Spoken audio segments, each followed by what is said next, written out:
Hi, I'm Hywel Morgan and welcome to my fly casting DVD. In this, I'm going to show you all about the rods, the reels, the lines and how to use them. Now rods, well, they come in varying lengths from 7 foot all the way up to 15 and 16 foot. Now every one of them has a specific job.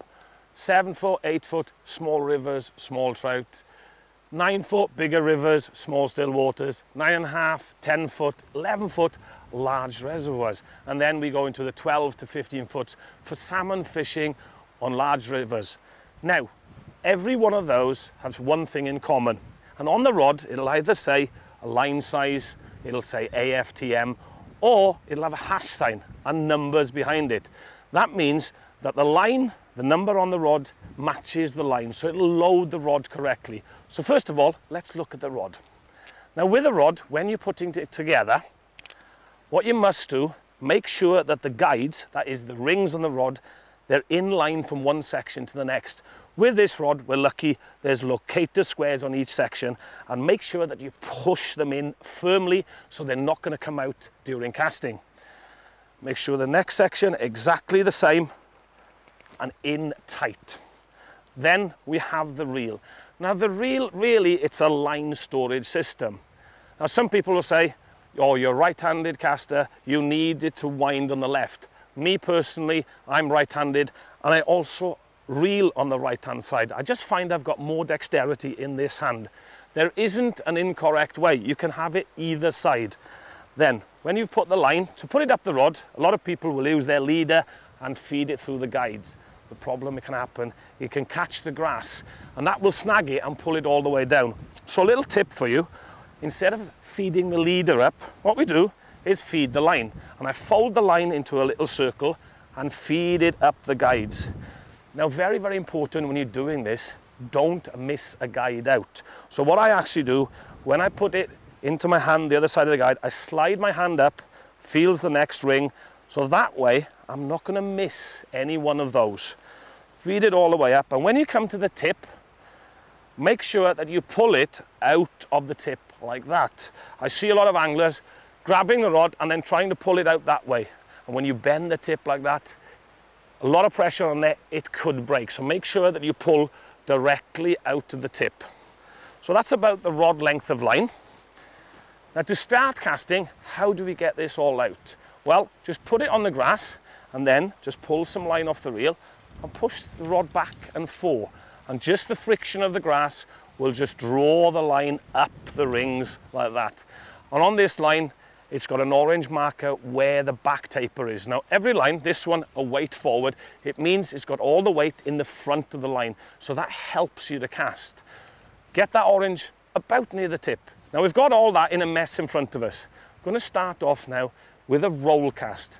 This is what I call the get out of jail cast. Now before start casting, even I've only got a piece of wool at the end, I'm going to put my glasses on. If it's windy, that wind can get hold of the line and gust it around your face, and you need to protect your eyes, especially when you're fishing, but even when you're casting. Now the roll cast, with all that mess in front of me, that's all I'm going to do is draw the rod up into about 1 o'clock. That straightens the line in front of me, and it actually creates a D shape there. And then to get this out, that's all I do is tap. And that puts it all out in front. That'll sort it out. If you get in a mess when you're casting and it falls all on the ground like that, always go back to the roll cast. Straighten it out, wait for the belly there, and then punch. So we're ready to cast. So where do we start? First of all, let's look at the ground, how you stand. Now the stance is quite important, but when you're starting, don't get bogged down in it. There are sort of two types of stance. Now, being a right-handed person, what you can do is put your right foot front, pointing where you want to go. This is called the closed stance. The reason it's called closed is that you close the body off to this casting arm. Now, if I stand like that, when I cast, everything is in a straight line. So if it's in a straight line, what you're doing, wherever you're looking, that fly will actually be delivered directly where you want it. So when you're fishing, all right, if you see a fish rise, straight line there and there. But another stance which is very, very popular is the open stance. So if this is the closed stance, Well, if you put your left foot forward like so, that is the open stance. And immediately you've seen my body has opened out to this casting arm. This is brilliant. If you want to cast a long way, then you can move the rod in a wider arc. But when you're starting, don't get confused. Start with feet shoulder width apart. That way, it's easy to move into there, into that position, the closed stance, and easy to move into the open stance. Whereas, if you start like this, then if you want to move into the open stance, it's a big, big body change. So start feet shoulder width apart.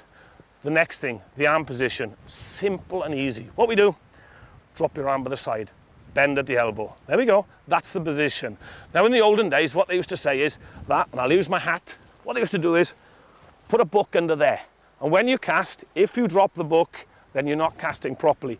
Those was when you're using green hat and split cane rods, which were very, very slow action and bent all the way from the tip of the rod down to the bottom. Modern rods, they stop very, very quickly, so have your elbow loose. Now then, how do we hold the rod?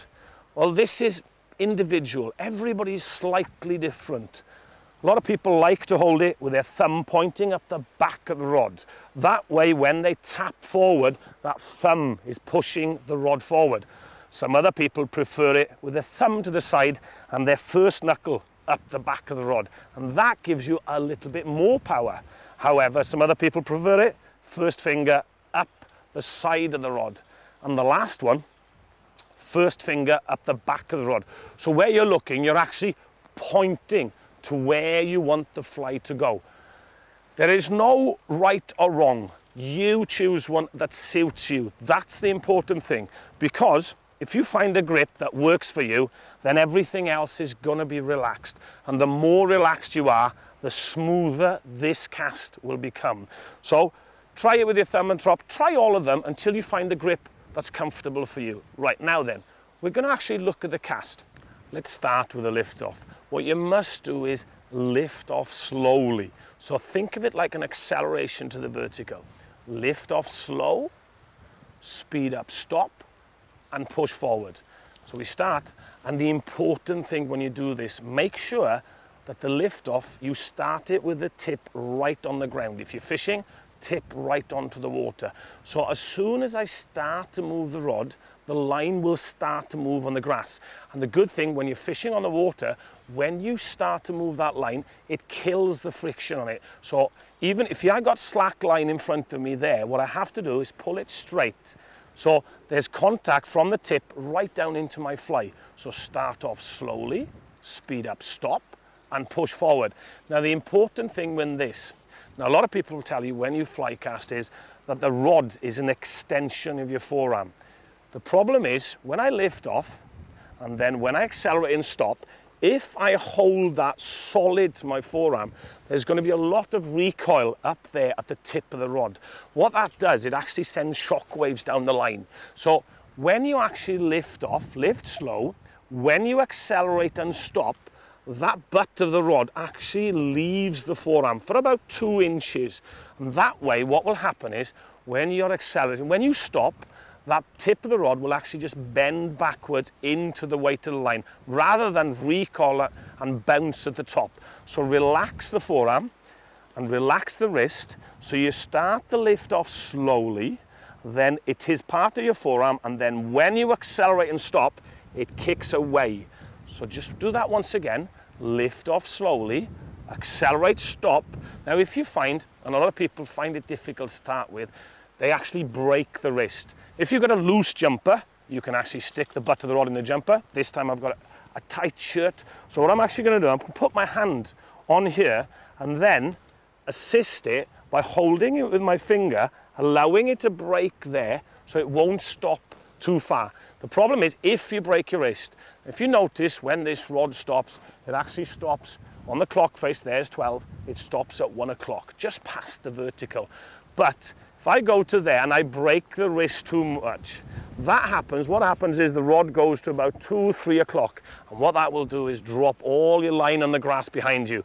If you've got a fly on it, you're in trouble because it'll hook up behind you. So make sure that break of the wrist is only 2 inches, and then on the forward cast, it snaps back. So once we've done it, up there behind you, now, the problem is now we have to wait for the line to be totally straight in the air. That's when the weight of the line is settled. Same in coarse fishing, same in sea fishing. They would take the weight behind them, pause for a second and throw it forward. Us as fly fishermen, we have to wait for the line to be totally straight behind before you come forward. The problem we have is that how long do we wait? Now, a lot of fishermen, when they start, they think, well, I can do a count method. I can go 1, 2, come forward. Now, for this length of line, that's perfect. The problem is, if I had a lot more line, if I would do the count method, what would happen? I'd come forward too fast. What happens then is you hear that whip cracking behind you. What that is, it is the line still in a loop in the air. You actually, when it's still in a loop up there, you bring that rod forward too fast and the line just cracks. You open the loop out rather than allowing the line to open itself out. So you have to wait that little bit longer. Now, what you can do, if you want to watch the line, a lot of anglers say, well, you know, I look at the line. The problem is if you want to watch and to see how long it takes for the line to straighten, well, you have to totally change your body position. If I was in this situation, as soon as I turn my head, the body would rotate and you would actually take the line behind you, which is a very dangerous thing for fishermen. So, to watch this, what we do is this. Now, I'm going to leave the rod and line and arm in that position. There's the casting position. If I want to watch the timing, I'll turn my body sideways onto it. Now, if you notice, I can actually rotate my head to there. I can rotate my head there, but at no time do my shoulders rotate. So the rod would actually stay straight there and stay straight there. So I can actually see, there we go, it's straightened and push forward. It's straightened and push forward. So that gives you the right timing of how long it takes for the line to straighten. Now then, we've mastered the lift off, which is that slow acceleration, speed up and stop, and then push forward. Now then, the push forward, the forward cast, very, very important, but it is quite easy. The simplest explanation I always give, it's like hitting a nail with a hammer. Now, if the wind is behind you, very simple and easy, you place the nail parallel to the water. So if you're on a large lake, pick somewhere on the opposite bank, smaller water, pick a tree halfway up the tree. So you want to stop the rod in that position there. That way, the line will actually shoot out at that level. Wherever you stop the rod, that's where the line is going to go. And if the line goes out there, brilliant, because the wind is behind you, the line will straighten out and then just free fall from that position all the way down to the water, and the wind will keep it straight. So let's do that. That's all it is. If you've got your thumb on top, you put the nail there, imagine this hand as a hammer, and you just go tap. Here we go, we just go tap and then drift down. You'll notice that the line turns over about that much above the ground, then free falls. Now the problem is with that, if you're actually casting into the wind, all right, if the line turns over there and free falls, if you're in a situation where there may be a crosswind, be it left, be it right, or the worst one, the one that's coming into your face. The problem is when I tap early there, once the line has straightened out, there's no more energy into it. And it's going to do what the wind wants to do with it. And if the wind is coming into my face, the line will straighten out, the wind gets hold of it, and it blows it back on top of each other, blows it back into a mess. So a lot of fishermen in that situation will actually push harder when they go forward. Now, if you push hard, what you'll see, there's a big loop in front of you. Now, the bigger the loop, the more surface area that's trying to cut through the wind. And if that is trying to cut into the wind, it never will, because it's too big an area. So what we have to do when we're casting into the wind, we have to move the nail. Now that rod stopped there with the wind. I have to stop it down there. So I'm moving the nail from up there and I'm moving it down to there. And to do that, what we do is this. After the line has straightened behind, rather than just tapping the nail early, I'm going to tap the nail late. And what I actually do, I move the rod further forward, then I tap. What that does, it delivers the line lower down. It delivers the loop close to the water. So here we go. We actually come forward and tap late. The beauty with this is that the line is going to unfold about that much above the water. So free fall is from there to there, that's it. So that doesn't give the wind a chance to affect it. Whereas with the wind, the line is up here, the water's down there, it's free fall all the way down. So very simple, and the easy way to practice this is to go out in a piece of grass and take a bag, or take your hat off and put it 2 to 3 yards further than you're casting. Very important there, it must be 2 or 3 yards further than you're casting. The problem is, if you position your hat or whatever you put as a target where you're casting to, what will happen is you will not give the loop enough room to open out. It'll land in a big horrible mess in front of you. So aim 2 to 3 yards further than you're casting. So there, tap that nail late in the cast, it will turn it over. So do that once again, tap late. So there you go, this is how simple and basic it is. Here we go, we lift off slowly, we speed up, we stop, and we push forward.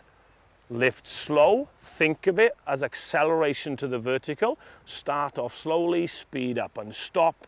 And then on the forward cast, it's actually in reverse what we do. Start off slowly, speed up, stop, and then start off slowly, speed up, stop. Once you've mastered this, and it is very, very important to practice this for a while, get this hand semi-automatic. The next step is actually letting go of the line, because fishing at just 10 yards like that, you have to fish the fly back into you to work it. It's not like coarse fishing where you leave your bait out there and expect the fish to come in. What we're trying to do with that fly is either have an aggressive response from that fish or imitate a natural insect. So you have to work your fly back. Then you have to false cast and get the thing back out. Now before starting to false cast, we have to learn how to let go of this line at the right time. Now what we want to do is we actually want to go forward, and after we've pushed the power forward, we release the line with the left hand. We'll do it again. So you've mastered this, lift, accelerate, stop, push forward. It's then, that's all we do, simple and easy. We add one more thing to it. Lift, accelerate, stop, push forward, let go, and the line will fly out. So do that again. Hold it in your left hand tight, lift off, accelerate, stop, push forward, let go. Now then, the problem is if we let go too soon, here we go, this time I'm gonna let go when I'm actually putting power into the rod. There, now what will happen there was, and the telltale sign, the line will jump over this rod there. There will actually be slack loops between here, because what's happening is that you put a power into the rod, but you've let go of that and it's rushing up here and it gets stuck in all these guides. It'll never work for you because all the power you put in the rod is lost by the line just running through it. So it must be a push and let go. Hold it, push, let go. Now, some people find this rather difficult. So what I actually do, I take you back one step to go 2 forward. Now what we're going to do, we're going to use our trigger finger there. So the line is going to be in control by that trigger finger. And do it slowly now. What I'm going to do is, forget the line, it's in the roll cast there. What I'm going to do now is push forward with my thumb, and after I've put all the power in with my thumb, I'm going to actually point my finger. So that's all you do is push forward with your thumb and then point with your finger. So let's do that properly now. There, kick it back, push forward and let go. So just think about push and point. Here we go, push and point, and that will actually get you the right timing of when to release. Same as coarse fishermen, what they do, and sea fishermen is they put that weight behind, they push and they let go. It's exactly the same. So if you've done any coarse fishing in the past, that's all you do is let go of this line the same time as you would of the nylon when you were coarse fishing. It's there, push and point. Once you've mastered that, once that trigger finger is opening at the right time, then try it with your left hand. So here we go, there, push and let go. So you get the opening of the left hand at the correct time. Hold it, kick back, push forward, let go. Right, you've mastered that. Once you've mastered letting go at the right time, we then come into what we call false casting. Now let me show you to start with. Basically, a false cast is this.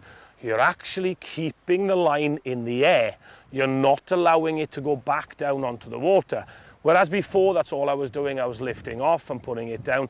This time, I'm not actually moving the rod as far forward. So it's from there to there. And that will allow the line to unfold in front of me without touching the water. Now, why do I need to do this? Well, actually, let me show you.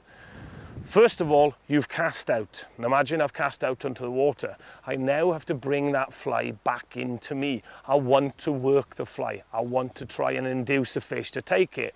I will work it back in. I'll work it back in all the way in to me. I will then roll it. Now, at this point, false casting, what you want to do, and as you can see in front of me, I've only got, there we go, about a rod length of line.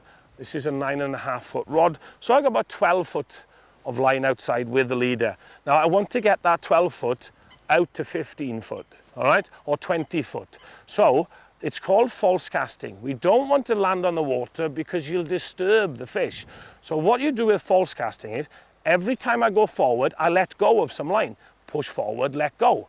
Push forward, let go. Hold it to come back, push forward, let go. Hold it to come back, push forward and let go. That way you get in your fly back out to the same distance so that you can fish it back in. So let's do that again. And this is the reason that I explained about the release. It has to be at the right time, because if your release is at the wrong time, let me show you.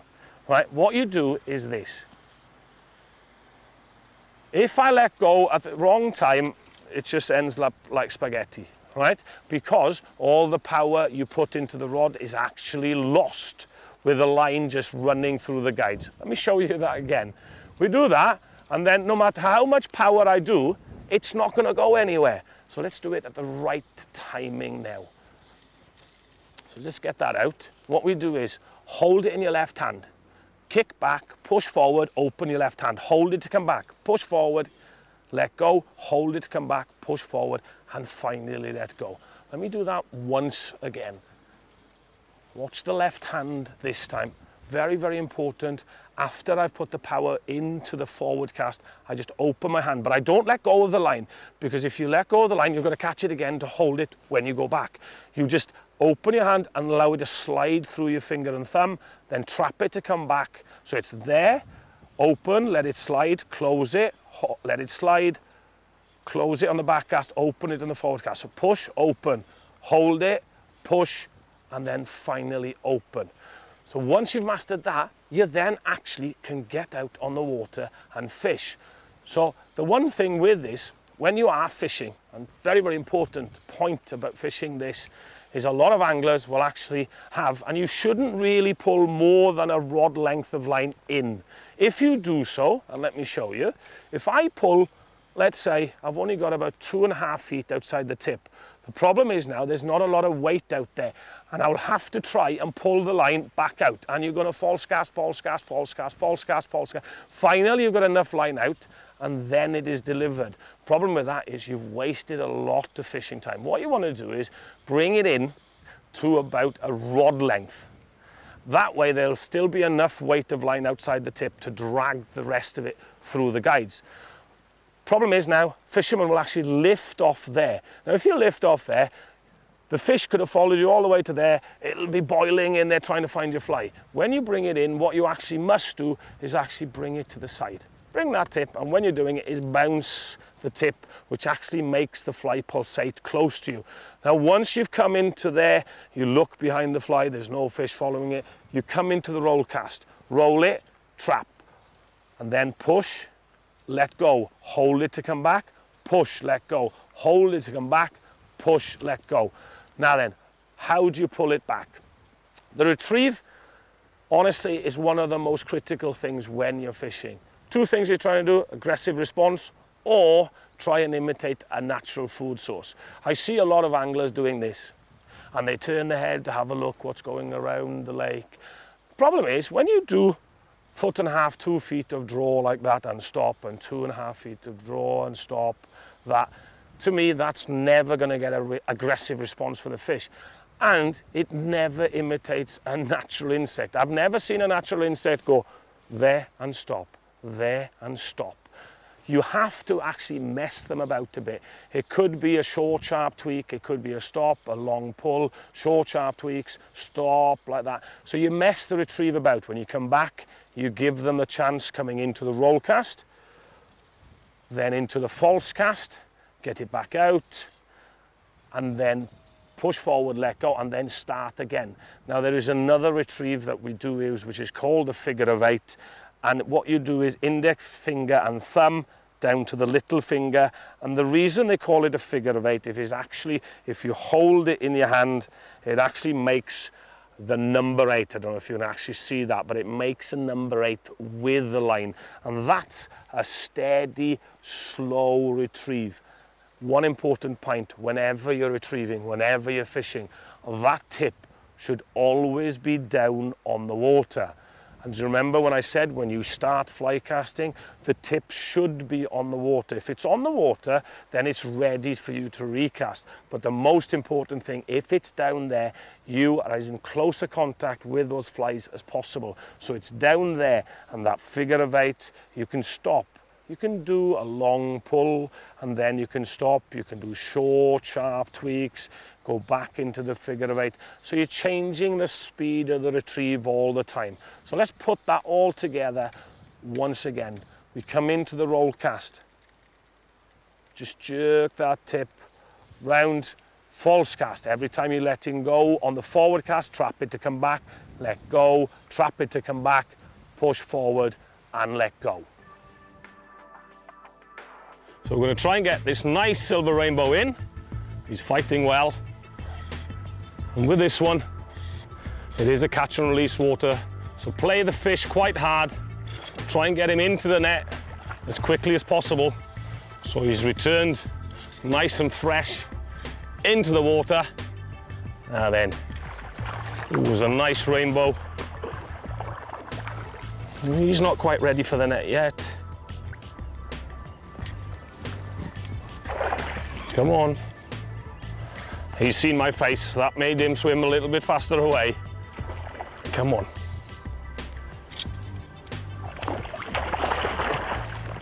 Right, here he comes. Cracking rainbow of about 3.5, 4 pound. Now then, I'll just get the fly out of its mouth. Oh, that's what I call a beautiful fish.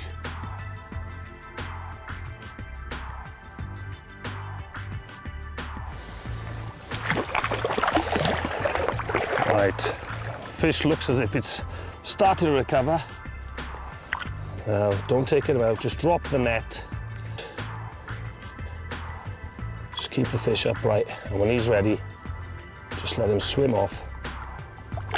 And there he goes. That fish went back well, but next time, he'll be on the barbecue.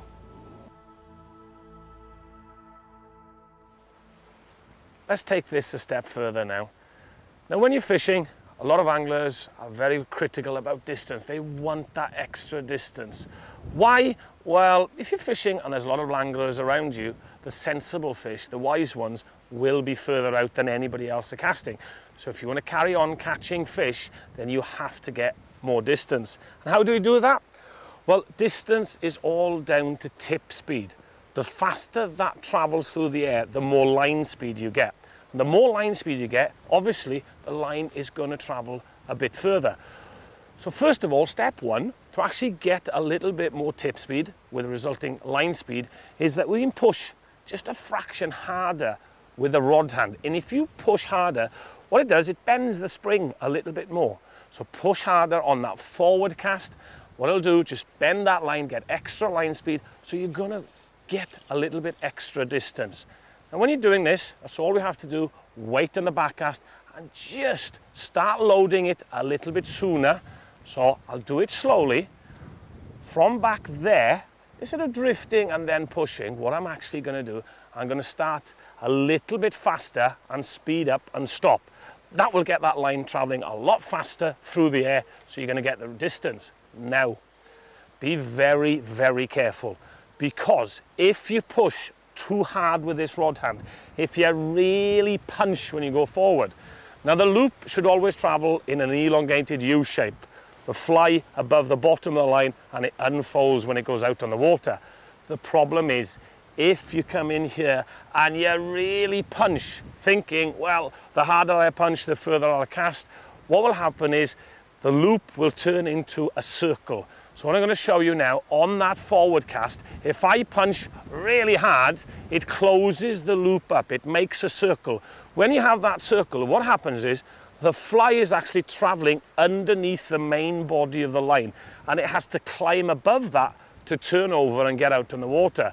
The problem is, and what tends to happen, when you do that tailing loop, it actually just catches in the line. It makes a circle. Now the best thing that can happen, the fly might hook. And if it hooks into your line, that's brilliant, because you'll see it land in a big loop on the water. It might slide down and then hopefully catch in your braided loop. The good thing about that, again, you are aware of it, you can undo it, and you can carry on fishing. The problem is, if it misses the line, it misses the loop. In your leader, it will actually make a knot. The problem with that is you're unaware of the knot. You're actually out there, you're retrieving, you're fishing. The problem is, whatever breaking strain you're using as a leader, let's say you're using 6 pound, with that knot, it's now about 3 pounds, so it's half the strength.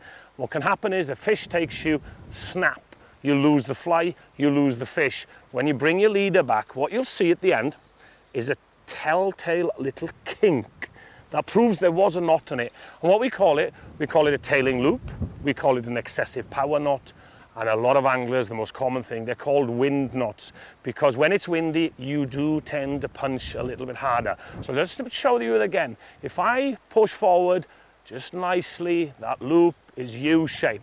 As soon as I overload it, there we go, there's that circle, and you see the fly just hooks into the line. Let's do it again. There, you punch, there's that circle, and makes the knot. So, how can we actually generate more speed into that tip without actually overloading the cast?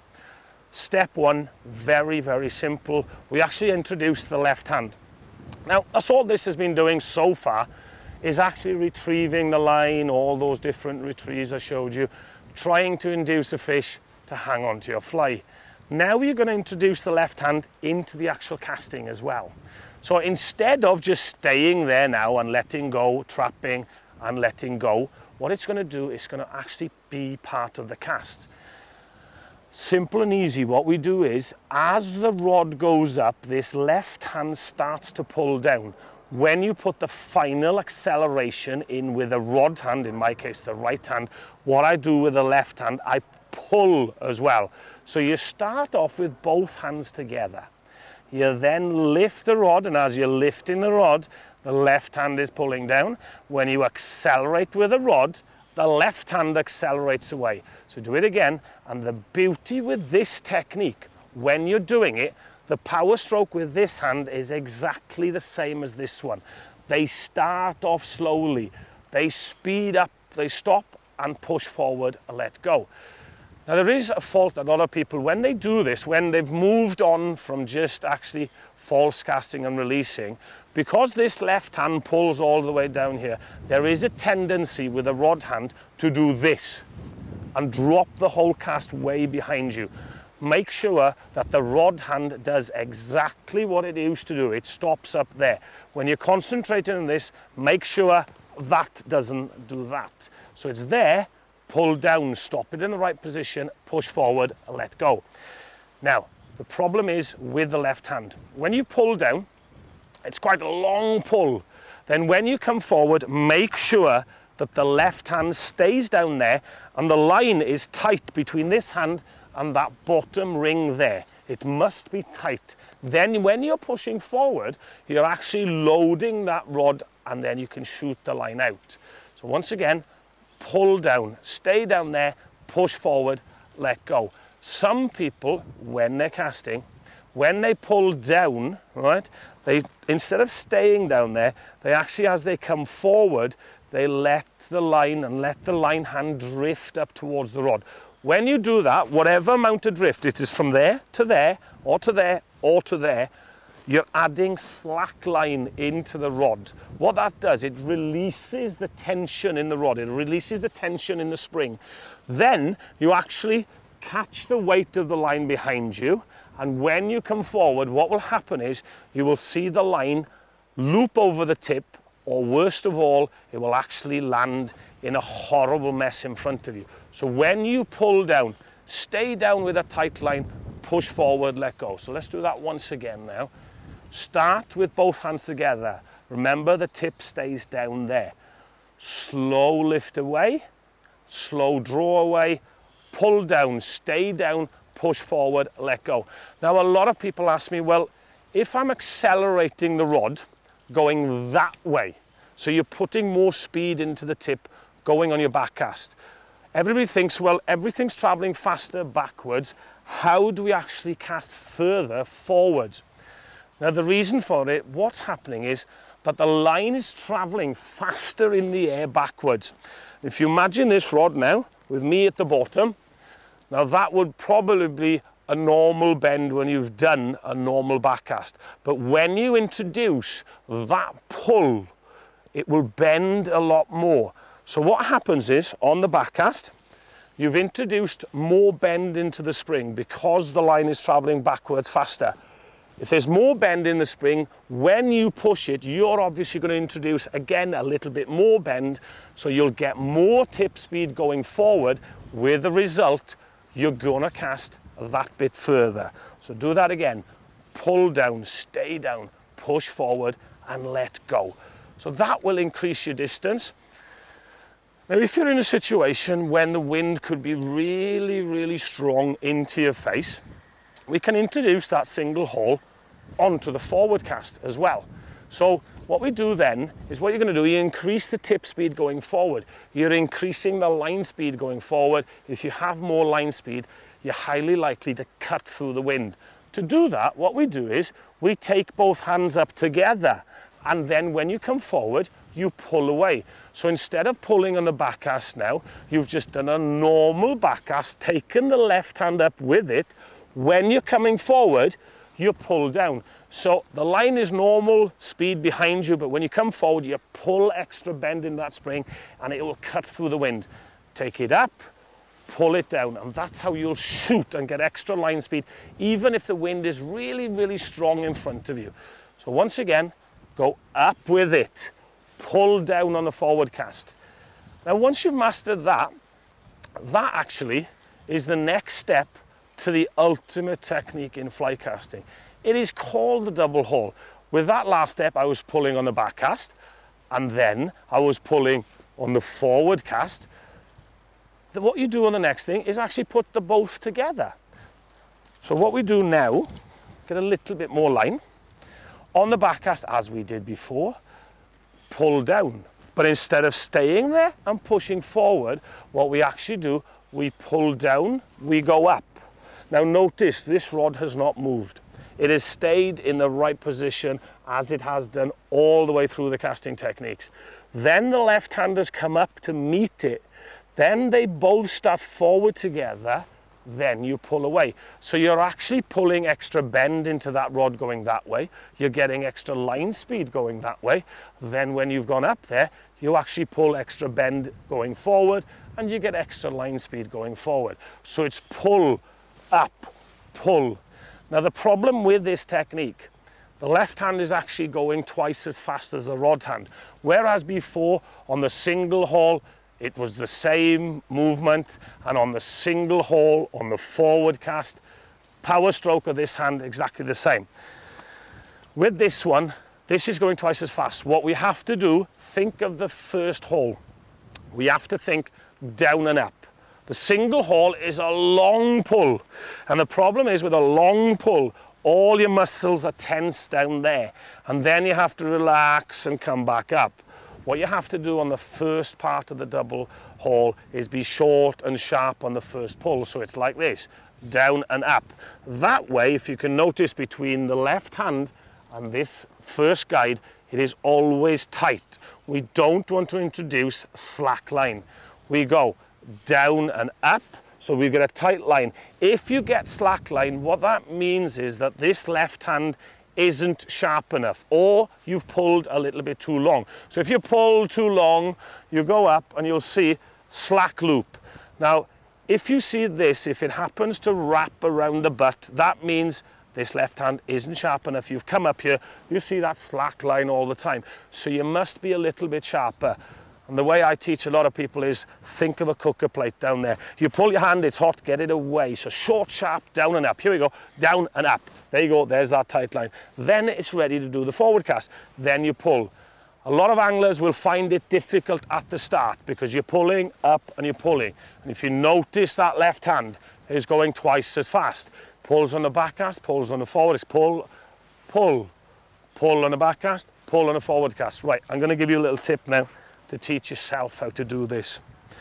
When you're casting, take it and break it down into two separate components. We have the back cast, we have the forward cast. This is what we do. We do a pull, we drop it down onto the back cast. Now we're getting ready to do the forward cast. We get there and we get down, pull it on the forward cast. Just leave it down there, settle again.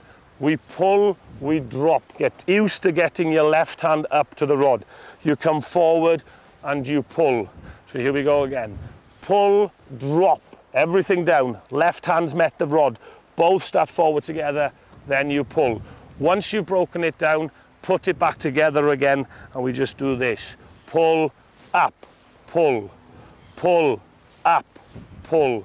And that way, you're actually gonna get maximum bend into the spring, maximum line speed, and that's how you'll get the most distance out of any outfit you have, whether it's a 4, a 5, a 6, a 7 weight. Just remember, left hand, pull, up, pull, pull, up, pull. Now, if it's a real difficult day, you're on a large reservoir, you want to cast a long, long way, well, there isn't a triple haul. What we have to do, we have to extend everything. We have to extend the length of my haul. We have to extend the travel of the rod or the drift. So if you notice, normally when that rod stops, it stops up there, which allows my left hand to go to there. But then I've only have from there to deliver the final power stroke on the forward cast. What I'm going to do now is I'm going to stop the rod there, or what I like to call it, release the power. When I release the power, it dictates at what height that line is going to travel behind me. Then what I'm going to do is I'm actually, when I'm allowing that line to unfold behind me, I'm going to extend back and up as far as I can go. That way, I will also open room up for the hauling hand.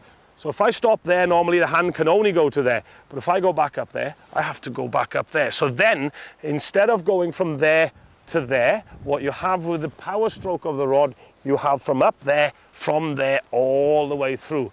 Now to do this, and this is only in extreme circumstances, whether you're fishing on the coast or large reservoirs and those fish have really moved out to deeper water. If it's sunny, they want deeper water, it's colder down there, you have to get your flies into that area.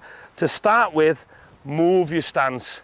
Now you cannot do a closed stance, you have to do an open stance. Square stance is no good because you can't reach up there. Open your stance out. That way it'll be easier to just drift back up there and forward. A very, very important point on this. When you're drifting, I've just said it, drift back and up. The tip must always follow the level of that line. If it drops beneath it, now what I want to show you now is that line's going to go out, but I'm going to drop the tip below the level of that line. If I do that, what I do is I drag the line down. So if I go back and I pull it down, what you'll see is that the line will go down below the level of the hoop, drop it down. Telltale sign, if you haven't got anybody watching behind you, if your fly catches the grass 3 or 4 yards behind you, that is it. You have pulled the tip down that level. So here we go, there, drop it down, there it is, it just hits the grass. So make sure that when you go back, first of all, without concentrating with using the left hand, just make sure that rod tip just stays at that level. The beauty with this, with doing an open stance, you can watch it up there, but when you're doing it, make sure also that that rod always travels on a straight line. Where that line is behind, it stays there. Where it goes forward, it goes straight forward in the same line. So here we go, pull, up, pull. So I'm stopping that rod there. This time, let's drift it, pull, drift back. And that way you can generate a longer haul, a longer area for that rod to work. And then that's how you'll get maximum distance out of any outfit you use when you're fishing.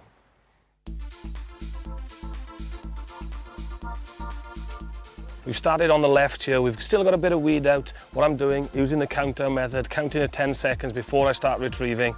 That fly is starting to sink, it's gone all the way down, then just slowly and slowly bringing it back every once in a while, giving that faster tweak to rotate that fly a little bit faster. Here we go, yes. Keep that rod 45 degrees. There, you direct him where you want him. Now with this net, I've actually got a long handled net. So get down. Now once you've got that fish to the surface, try and turn his head. Ooh. Well, there's his head on the surface. Keep it up and just skate it into the net. And there we go, a beautiful, fully finned rainbow of just over 2 pounds. And as you can see, in its mouth, right in the scissors, there's that hotspot damsel. He wasn't going to get away. Sometimes when you're casting, things can go wrong. It could be the conditions, it could be a casting. So now I'm going to show you a few fault finders. And if these things happen to you, you'll know how to correct them. Number one, if when you're casting into the wind or crosswind, you see a loop, instead of unfolding like that, actually turn sideways. What I call it cutting. Tends to happen is you want to overpower the forward cast and you tend to throw your shoulder in it. Now instead of the loop going like that, straight forward and unfolding, what happens when you throw it, it actually goes sideways and up. What happens with that is that you're actually turning it sideways onto the wind. You give the wind more surface area to blow against and it blows it back in the mess. So when you're casting into the wind, make sure, we call it tracking. The rod goes straight down, so it must go straight. Throw that shoulder into it, here we go, and it turns sideways on and the wind just does what it wants with it. So stay straight. Now that's on the forward cast. Same thing on the back cast. A lot of anglers, they will actually do what we call circling on the back cast.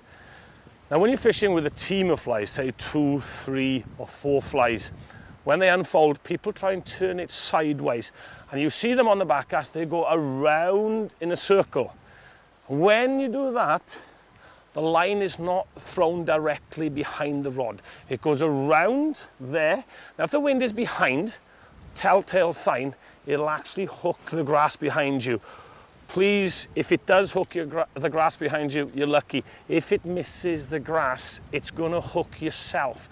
So we don't want to go into the situation of doing that and having to duck out of the way. Make sure that that back loop is thrown to the side and forward. The next one I'm showing you is another one. The telltale sign is it hooks the grass. Now you've kept it straight, which is great. But when you're fishing with the wind, that means every time you do a back cast, you have to push it into the wind. A lot of anglers will actually try too hard. And what they do is when they push too hard in the back cast, they open that loop out. Same as I said at the start, with that delivery of the forward cast, it has to be quite sharp. If you put too much power, what tends to happen is you will hear this rod going whoosh through the air. That throws a big wide loop behind you. And what you'll find is about a rod length away in the grass, the flies will hook. So if you have to cast your back cast into the wind, just sharpen up, not more power, but just condense the power into that short, sharp flick up there. That will deliver a narrow loop that will cut through the wind. So remember, short, sharp, instead of big whoosh like that, it has to be short, sharp, just at the top there. Give you a narrow loop and that will cut through the wind. Now, the next one. is actually breaking the wrist. Now I showed you the start that we actually hold it there, or I mentioned with the jumper. All right, Leanne, the great thing with the jumper is it would allow it to go out and come back in. If you break the wrist, again, what you will see are big wide loops. It's got no bend in the rod. You're not using the weight of the line. There's no power in the cast. Some person once called it Mickey Mouse cast because you've got like a big Mickey Mouse ear there and a big Mickey Mouse there. Just look at that big loop there, big loop there. So no matter the wind, it'll affect the forward cast, it'll affect the back cast. So do not break that wrist too much. The next one, sometimes, and this is a little bit about safety now, sometimes when you're casting, if you're on a reservoir, you're on a lake, even on a river, sometimes the wind can be in a bad position. Now, as a right-handed person, the ideal wind for me is actually behind and over my left shoulder. The beauty with that is that the wind will actually keep my line down there. It'll keep it outside the rod, so I'm perfectly safe. The problem is, all you fishermen, you know it's not always the same. You could have a wind that's actually coming over your right shoulder. And the problem with that is when the line is up in the air, and if the wind is coming this way, all the line is sideways onto the wind. So it gives that wind a lot of surface area to push against. And what can happen is that the rod, the line is pushed into the rod. So if you start catching, there we go, we caught the rod, the line's wrapped around it. If you start catching that rod, it means that the line is being pushed into you. And on your forward cast, when it's coming forward, again, it'll push into the rod. So in that situation, I will just get this off. In that situation, what we must do, we must have the line downwind from us. So how do we do that? Now imagine the wind is coming this way. Step one, what you actually do is rotate your thumb there towards your left shoulder.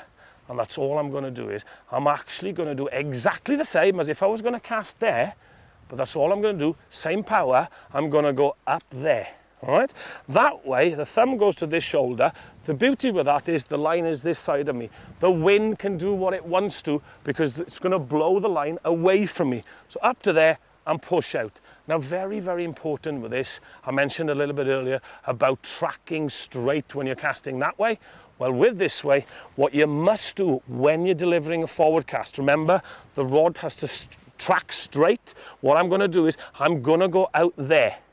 A lot of anglers, when they've come across their body, they come back this side. Same as I said, when they throw their shoulder on this side, they're doing it on this side, and they bring it back, and again, you throw that line sideways onto the wind. When you go up there, stay there, push forward straight out. So it's as if you were casting with your left hand, but you're doing it with your right hand, and it must go straight out from that left shoulder. A lot of people find it quite difficult though to actually cross their body, right? Now, if you're not comfortable with your casting arm coming across here, what you can do is this. You can actually keep the rod on this side, but actually point the rod to this side.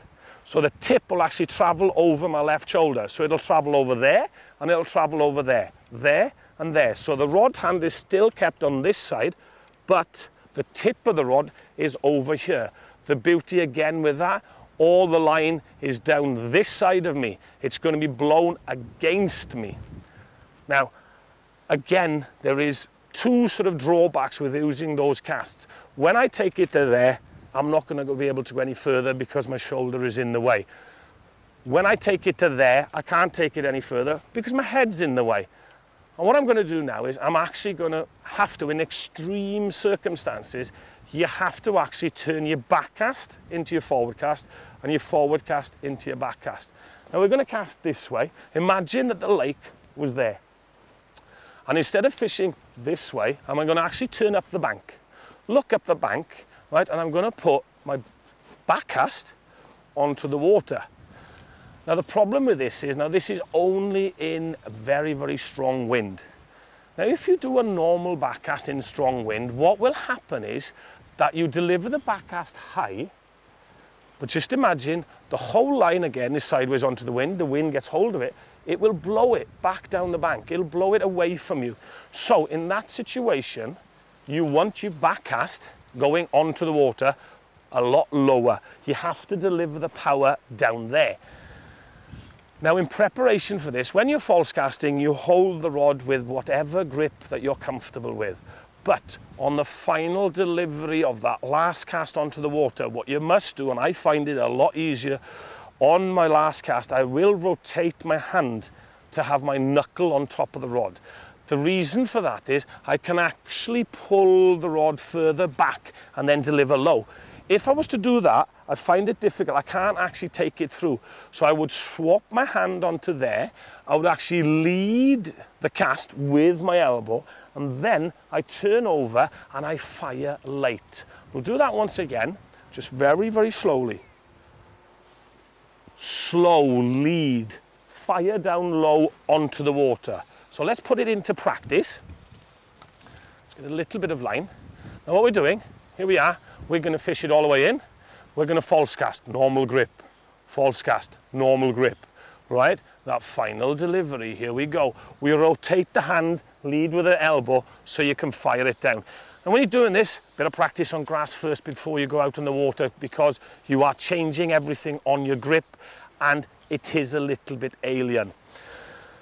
So once more, just lead with the elbow and then fire it down low. Right, the next one, and I see this quite often on the banks of lakes, and I call it the last cast syndrome.